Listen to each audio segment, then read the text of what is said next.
Class President, Toastmasters, Abhinav Bhatt. Thank you, Abhinav. Toastmasters Abhinav will be attempting the pinnacle of Advanced Communicator Bronze from Project 5, S.D.D.B. S.D.D.B, Abhinav Bhatt, S.D.D.B. And his speech will be evaluated by Professor Joseph. Evaluation criteria, please. Abhinav, you will be attempting your Project 5 from your ACB storytelling book, which is bringing history to life. The objectives are to understand the purpose of stories about historical events or people, to use the storytelling skills developed in the preceding projects to tell a story about historical event or person. Your timer, please note, the timing is 7 to 9 minutes. Always.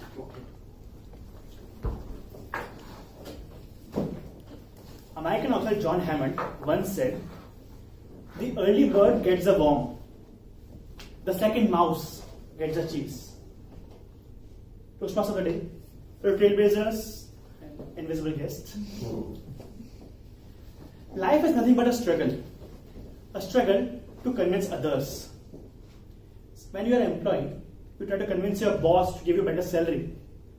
When you become a parent, you convince your kids to not to watch too much of YouTube. When you become a husband or wife, you try to convince your partner to give you the remote back. Because this convincing part is actually grueling. Sometimes you convince yourself to lose weight, get up early in the morning, exercise, but it's difficult to implement. Today, through a story, I'll tell you a short way of convincing someone else or even yourself. My speech title is called S.D.D.B. It actually means Sam, Dam, Dand and Bhed. I'll explain the meaning when it goes on. Today I'm going to tell you about the story of Mahabharata. You might be familiar with all the characters, but still through the story, you learn the way of how to convince. The story goes like this.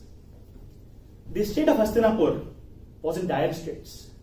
The two parties had locks against each other. On one side, we had the Kauravas, headed by Duryodhana, who was a powerful man with a powerful ego.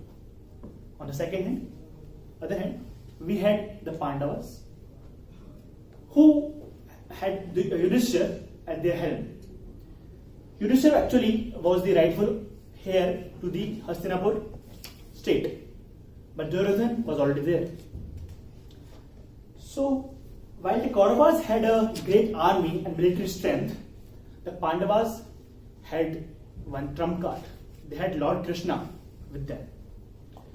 So that the war could be averted, Krishna went to Duryodhana and tried to convince him so that there could be peace all around and there shouldn't be any deaths and misery which was looming ahead because of the war.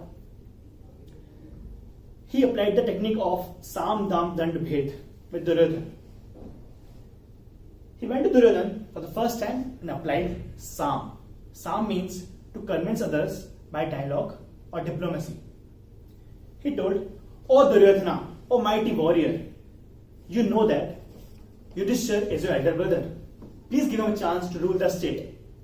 You peacefully resign and let there be no war, because war will bring only death and misery to everybody around." Duryodhana was very proud. He said, "No." Krishna had one more arsenal in his pocket. He tried the second thing, that is Dam. Dam means a price or even a bribe. It's also called Dan sometimes, that is sacrificing something to gain something. He told, "Okay, Duryodhana, we don't want war. Can you give 5 villages out of a big kingdom? Only 5.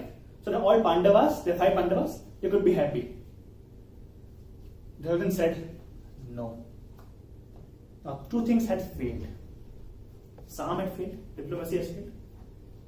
Dam had also failed. But instead of going to Dand directly, he went for Bhed. Bhed means difference. It can also mean using secret for your own benefit. It can also mean blackmailing.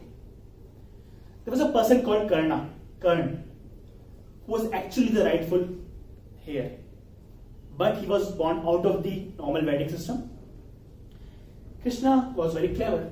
He went to Karn and said, I know you are good friends with Duryodhana, but if you be not with him, if you disown him, then the war could be averted.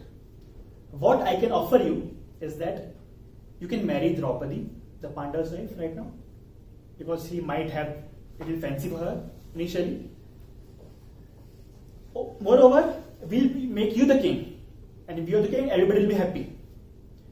Karna said, I can't do that because Duryodhana has done a lot of good things for me. I can't betray him like this. Now Sam had failed, Dam had failed, the divide and rule, the bhed, the secrets, the blackmailing had also failed. What was remaining? The dand. Dand means punishment. That is, when everything else fails, try that. My speech involves politics as well as religion today, but when you try to convince somebody, or when you try to convince something, you have to use all the things which are present in your resources. Dand meant total war, total annihilation. Krishna not only supported Pandavas in the Mahabharata battle, but he also used all the techniques, tips, tools possible to win the war. There are a lot of things which were considered immoral that time. Even now it's considered immoral. But Krishna used whatever possible way to give punishment to Duryodhana. He supported Pandavas by becoming a charioteer to Arjuna, one of the Pandavas. And we all know what really happened at the end. Sam, Dam, Dand, Bhed is a technique which can help you to overcome anything. I'm not saying that you should actually use it in your office politics, everything. But Sam, Dam, Dand, Bhed is a short way to achieve anything. Chanakya, also called Kautilya, helped Chandragupta Maurya to become one of the greatest leaders India had ever had. He told him through his writings called Arthashastra, which also had the Sam, Dam, Dand, Bhed explained in much more detail. This technique used by Chanakya has proven to be actually successful. But there is a caveat here. We can only convince somebody when they are intelligent and they can understand logic and request. We can bribe only that person who has a commercial value. We can give punishment only to somebody who is a fool, who doesn't understand normally. And we can try to blackmail only when our own morals and ethics allow us to do that. But it has proven time and again that Sam, Dam, Dand, Bhed has always helped for some cause. The cause might be moral or immoral, but this thing always works. So next time you are in trouble, try to use this technique. Hopefully you will use it for a better cause and not a bad cause. Over to Mr. Toastmaster.